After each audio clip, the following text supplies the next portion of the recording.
Zia charitable trust দুর্নীতি মামলায় BNP chairperson Begum Khaleda জিয়াকে 7 বছরের দণ্ড থেকে হাইকোর্টের দেয়া খালাসের রায়ের বিরুদ্ধে রাষ্ট্রপক্ষ ও দুদকের লিভ টু আপিলের শুনানি আজ।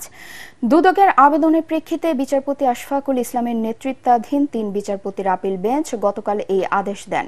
এ মামলায় খালেদা জিয়াকে 7 বছরের সাজা থেকে খালাসের রায়ের বিরুদ্ধে গত 23 ফেব্রুয়ারি আপিল বিভাগে আবেদন করে রাষ্ট্রপক্ষ ও দুদক।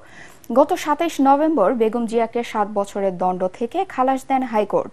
2018 সালের অক্টোবরে জিয়া চ্যারিটেবল ট্রাস্ট দুর্নীতি মামলায় খালেদা জিয়া সহ 4 আসামিকে 7 বছরের সশ্রম কারাদণ্ড দেয় বিচারিক আদালত। এছাড়া প্রত্যেককে 10 লাখ টাকা জরিমানা করা হয়। একই সাথে ট্রাস্টের নামে কেনা কাকরাইলে 42 কাঠা জমি বাজেয়াপ্ত করে তা রাষ্ট্রের অনুকূলে নেয়ার আদেশ দেয়া হয়।